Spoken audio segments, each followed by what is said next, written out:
And you're very welcome back. Real Madrid have completed the first part of their job in the Emirates, but they certainly made hard work of it. So I suppose roll on Gremio in Saturday's final as the European champions bid to retain their title. The man who made the difference in the end came on in the second half and scored the 81st minute winner, Gareth Bale. Thank you.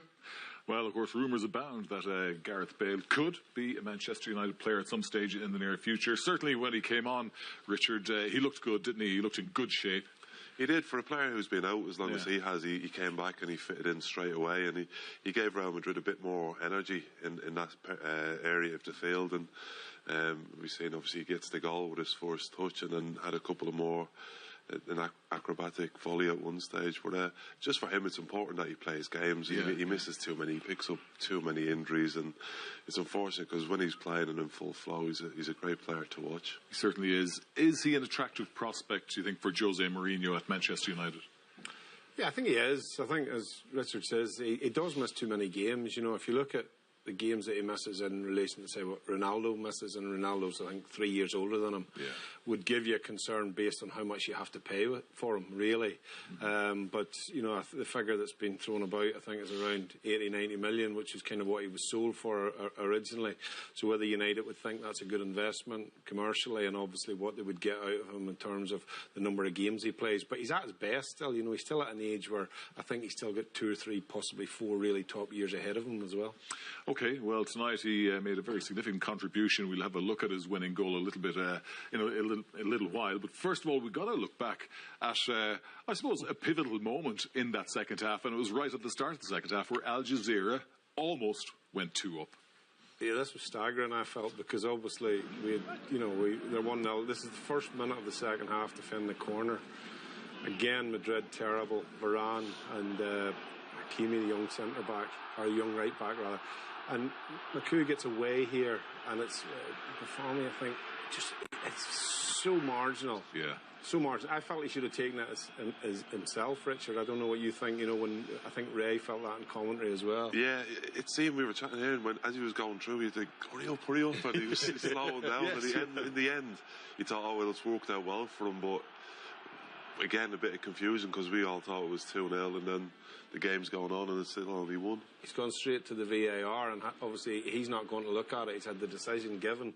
But it was poor because he didn't really gain a huge advantage by being offside. You know, had he stayed that half step onside, he still would have been managed to finish. So it was a little bit harsh on them because we saw another angle at it with the lines drawn across, and it's so marginal, so it is. Yeah, it was a very, very tight decision, and I mean, we all sat back in shock when we thought it had gone to 2-0, but it wasn't to be for Jazira.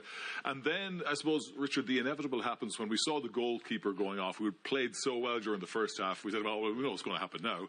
The substitute keeper's going to let in a few goals. And unfortunately, the first thing he had to do was pick the ball out of the net, and when Ronaldo struck. Yeah, it was a real shame when the goalkeeper went off. You know, he'd been fantastic. But defensively, they were really poor, Jazira. Yeah. And this one with Ronaldo, he doesn't have to do too much in terms of movement. It's almost the defenders make the space for him, and he gets the ball in them situations. He very rarely doesn't hit the target, and unfortunately the keeper. The central defender doesn't get across. He stands not picking up. It's Ronaldo that's in there between, you know, the left-sided centre back and the central one. It's not, you know, which should alert you to kind of think, I need to get across here, and they didn't do that, and in the end up it's a relatively simple finish. Yeah, we thought the floodgates might open, and chances continued to come for Real Madrid. And, well, Benzema, he can't buy a goal at the moment, can he? No, he really can't. He's got 2 in the league this season. He's much maligned, I think, in the Spanish media. We see here, it's a decent strike, but I think he should do better. Again, this is a fabulous ball from Modric. Picks him out, left foot. You could say he's unlucky, but again, he should do better.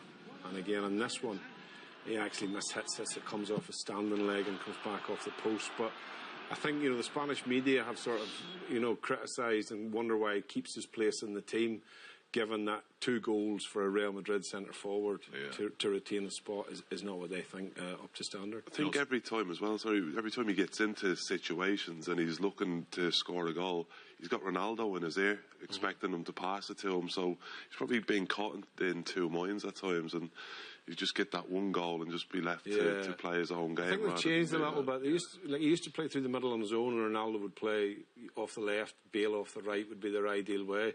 But he's actually playing as a two now. And I'm not sure he's comfortable playing as a two. He's predominantly played as a one through the middle his whole career, so maybe that's affecting him. But certainly his goal ratio is going to have to improve, I think. It certainly will, or he won't be at Real Madrid for much longer. Bale was finally introduced in the second half and made a pretty immediate impact, Richard. Yeah, as you said, we thought he might because he's such a good player, but it's been coming for Real Madrid. A great pass by Marcelo, and Vasquez cuts it back, and simple, a lovely first touch for Bale in the game. And overall, Real Madrid deserved it. You know, they had so many chances, but it was just, you were sitting here wondering, are they going to get it? And yeah, they came in, and it's nice for Bale. It'll give him confidence, and hopefully, as you said earlier, he can stay fit. Yeah, and a short time after he scored the goal, Michael, we saw that physically he was in decent shape when he attempted the scissors kick. Now it was straight down the mouth. Yeah, it's a great effort, goal, you know, fantastic effort. It has to generate, the ball's cut back, he has to generate the power in the strike. Listen, anywhere else that's possibly a goal, you know, it is straight down the middle of the goal. But again, it just shows his confidence coming in off the back of scoring the goal so early in the game to come in and attempt that. But, you know, as a stop-start season that he's had, I think obviously Zidane will be keen to get him back and get him in the team as quickly as possible. We were talking about Zinedine Zidane, Richard, before the game kicked off, and I was saying, you know, it's unusual for a manager who's won 4 trophies in a calendar year so far to be under pressure. But we can see maybe some of the reasons why the Spanish media in particular are having a go at Zidane, because defensively Real weren't impressive today, were they? No, they were really poor. Al Jazira only scored the 1 goal, but possibly could have had 2 or 3 or maybe 4 themselves. You know, which is a strange thing to say, isn't it? Yeah, and this is the one that was disallowed, but it was sort of shows what they've been doing throughout the whole game. There's no organisation, and I know Ramos wasn't there, but someone in that defensive unit has to stand up and say, right, you do this and you do this, and I'll cover. But there was nothing, and they were very forced to get away. You see, the 2 of them going for the same ball.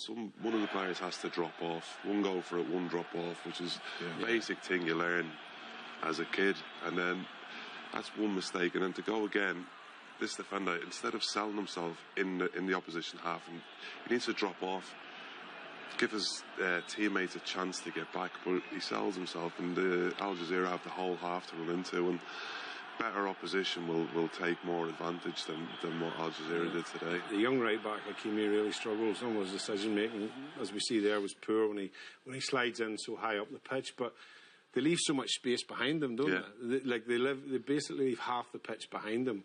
And we saw tonight, obviously, Al Jazira exploiting that. But if they play like that against PSG or against Barcelona, that quality of player, you know, they'll get ripped apart. So they look like their season could be over very early, couldn't it? Yeah, they looked like they were backing themselves to be quicker than Al Jazira, and Varane used to be lightning quick, and I don't really know about Hakimi, but he's only in the team recently, but they were getting outpaced defensively. They didn't have the pace to cover, and they didn't have the mentality to give themselves an extra couple of yards to play the game safe. They just thought they were quicker and better. We're only one pass away from being under pressure all the time. You know, it wasn't elaborate play to get to that area of the pitch. Sometimes the ball was just helped on, or it was turned on, and straight away they had put themselves under pressure just because they were so high and because the shape they had as well. Yeah, and Michael, has the opposition anything to do with this? Can Zidane look at reasons for the centre backs and indeed his full backs not being switched on for a game like this?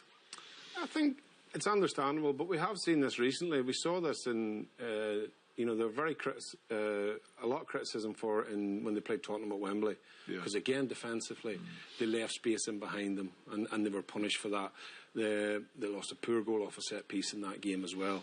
If you're going to play with Ramos in there, Ramos is very much a one-on-one defender. He's an athletic defender, but the role of Casemiro is crucial.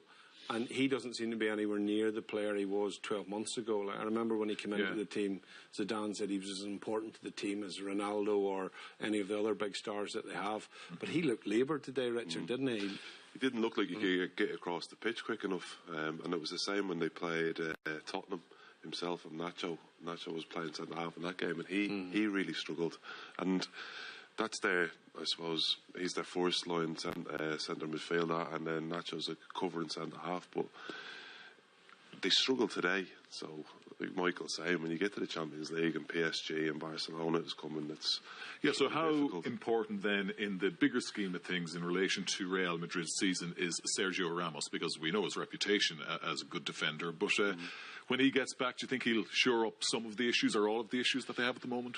He'll certainly some of them, and mainly just by talking, by organising people around They were them. missing a leader today. Yeah, definitely. They didn't have that dominant centre half. I think the other thing that's big for them is Tony Cruz, because Tony Cruz gives them more control of the game, and they lack that. Normally they'll play with the 2 and 2 in front, and Cruz basically controls the game for them, which almost is a way of defending by obviously depriving the opposition of the ball. But today the shape of the midfield was not good. You know, Kovacic on one side, Modric left Casemiro on his own. So whether Cruz coming in gives them just a little bit more stability, but also gives them greater control in the game in terms of their possession as well. Yeah, well, we expected a cricket score today. It didn't materialise, and there certainly are many question marks over Real Madrid's defending, but they are through to the final. And Brazil's Grêmio are the South American champions. Yesterday, they booked their place in the final with a hard-fought win over